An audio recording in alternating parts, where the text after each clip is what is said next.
In this video, we'll look at defining and using functions in Mathematica.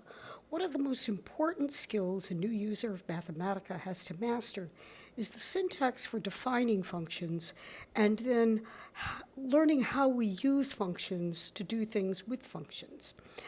This is again a demonstration notebook. I want you to have Lab1 Part1's notebook open in front of you while you are watching this video, if at all possible. Because what I want to do is I want to step you through, step by step, what you need to do in each of the problems in this notebook. So the very first thing is when you open up Lab1 Part 2, this is the basic organization of the notebook that you should see. And to make this easier for you to read, I am going to increase the font size on my notebook, and it's just to make sure that when you're looking at this thing in YouTube that you'll be able to read what I'm talking about. So as always, the very first thing that you do when you open up one of my labs is you have to replace the put your name here with your name. So make sure that you do that and then save the file. Now what I want to do next is I want to look at defining a function. So you should open up the section called Defining a Function in your Mathematica notebook by clicking on the double arrow button. Now, there are some things that I want to say about this, and then I'm going to ask you to stop the video and read. But this cell here is a typical cell for defining a function. And what I want to notice is that I'm clearing the name of the function and my variable. It's always a good idea to clear stuff like that. And then I'm using the syntax f square bracket x, and then there's this underscore. And then we have a colon equal sign. That's a colon followed by an equal sign. And then the expression for the function. So the function that we're looking at is x times the cosine of x squared. You will notice that the cosine is capitalized because all built-in Mathematica functions are capitalized, and we use square brackets to surround the arguments of all Mathematica functions. And now, strictly speaking, this star symbol that I'm using for multiply, it could be replaced by a blank, but a lot of people will forget to put the blank in, and if you don't have the blank, Mathematica will interpret the expression x cosine x that's written here as if there's some unknown function called x cos. And so my advice to new Mathematica users is to always put in that times symbol. Now, you should stop the video and you should read this textual stuff, and after you've read it, you should start the video back up. So hopefully you've done that. There are a couple of things that I want to point out about the function notation, and it's written here in all of these comments, but I want to be looking at the function while I'm basically talking my way through them. The first thing is if you are missing this underscore, or if you put it in a different place, it will mess up everything that you want to do with the function. There's a whole other part of this Lab 1 that deals with what if you forget the underscore, or what if you put it in the wrong place. So I'm not going to look at that right now, but that underscore is a critically important part of function notation. The second thing is this colon equal sign is going to suppress any output, and that's because this is a computer science colon equal operator, meaning we're going to define the function in this way, but I don't want to have the computer worry about what this definition means until I ask the computer to do something with the definition. And so those are the things that you have to be aware of. So arguments have to be inside square brackets, not round parentheses or curly braces. We're going to find in Lab 2 that brackets and parentheses and braces all have very special uses in Mathematica. That underscore has to be in the right place, and any built-in function like a cosine or a sine or a log is going to have to be capitalized in Mathematica. And it turns out that constants like e, the base of the natural exponential function, I, the square root of -1, and pi are also all capitalized when you are writing them in Mathematica input cells. And it's important to understand there's a lot that can go wrong when you're first learning this, and you'll have another whole notebook for dealing with that. Now, to check that our function is actually correct, and you should make sure that you activate this particular cell.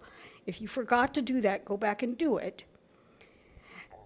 It's always good to check to make sure that the function looks right. And since I'm wanting x times cosine of x squared, this is the output I would expect from asking Mathematica, what is f of x? Now, to really make sure, I can also ask Mathematica to evaluate the function at a specific number. And decimals are really good for this, because if you feed Mathematica a decimal number, it will automatically give you a decimal back instead of exact values. And so, yes, this function is working. Now, what can we do with a function? Well, I want you to think back to your basic high school math classes and your calculus classes. One of the first things that we always do is we plot and find roots of functions. And then in calculus, we learn about finding derivatives and integrals. And so in the rest of this notebook, what we're going to be doing is looking at those basic kinds of things. So I would like you to open up the section called Plotting and Finding Roots of Functions. And once you have that done, we're going to basically continue working with f of x is equal to x times the cosine of x squared. Now, anytime you are dealing with a notebook and you might be moving back and forth in a notebook, or you might have shut a notebook down and you're coming back to work on it later, when you're starting something new, but you're using the same function, it is worth double checking that the function hasn't changed. So activate this cell and you should see x times cosine of x squared. If you don't, go back up and activate the cell where f is defined. That is a very important little trick of the trade. Now, the plot command is a very basic command. I want to highlight what this cell says, and then get my cursor out of the way. What I want you to notice is that the word plot is capitalized. That's because plot itself is a Mathematica function. And then it has two arguments.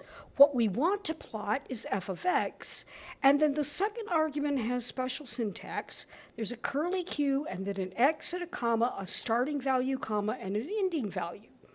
So put the cursor in that cell and activate, and you get a nice looking graph.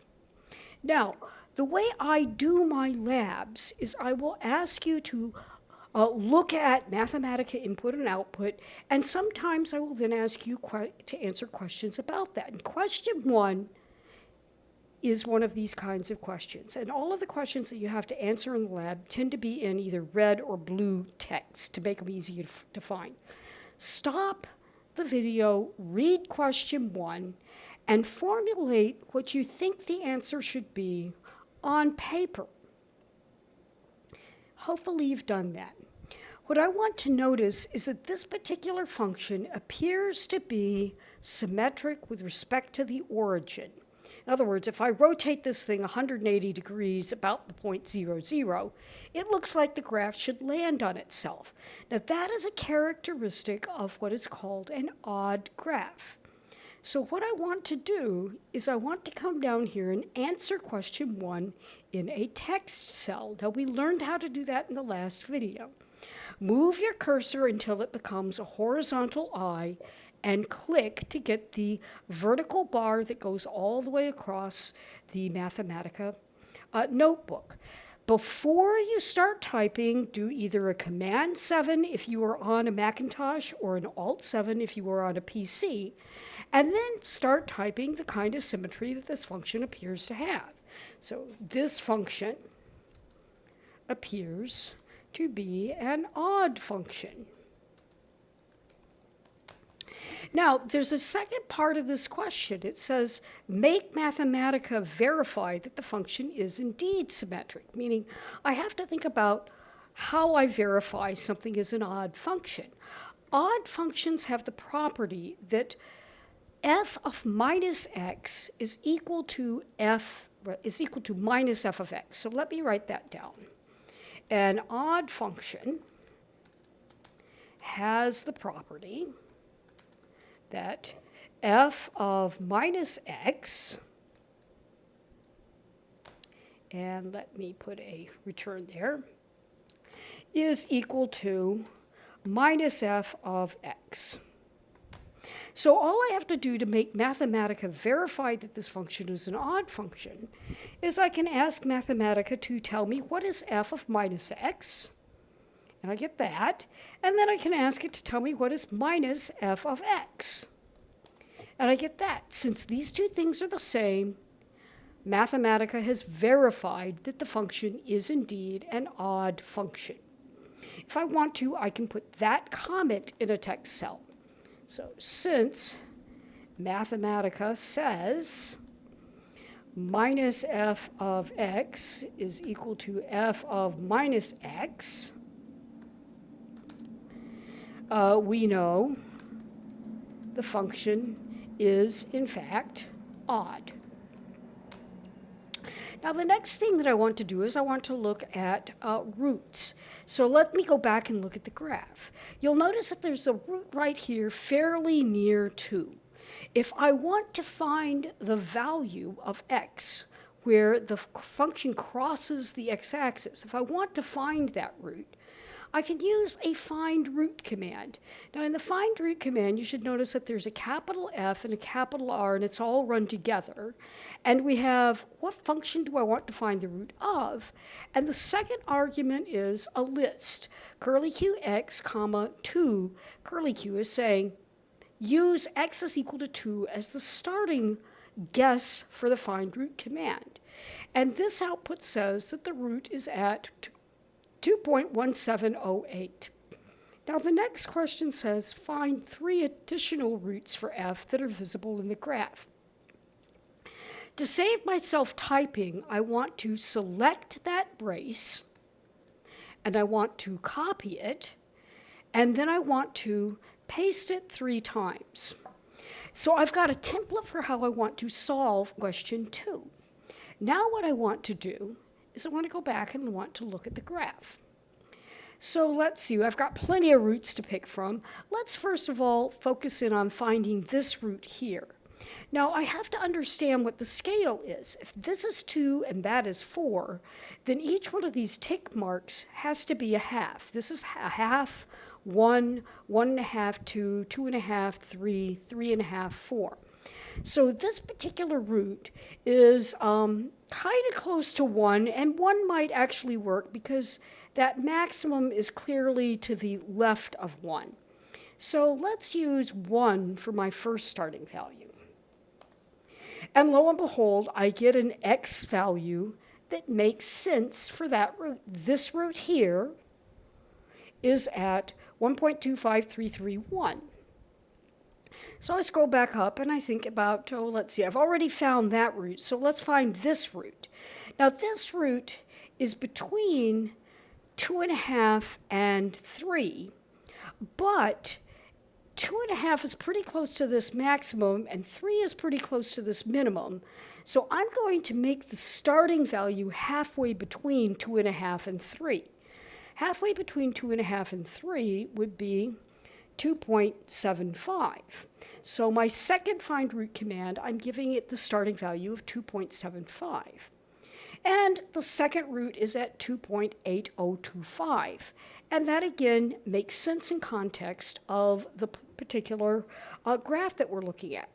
Now this root here would be a perfectly fine third root. And so what I want to do here is, again, I need to come up with a decent starting guess. 3 is too close to this minimum, and 3.5 is too close to that maximum.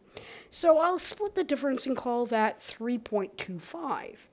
So my third starting guess is going to be 3.25. And when I look at that, sure enough, the third root is at 3.31596, and that looks to be a good, reasonable value for that particular root. Now, because this has already been a 15-minute video, what I want to do is I want to save my work, and you should save your work, and I'm going to stop this video. And we'll finish this lab in the next video.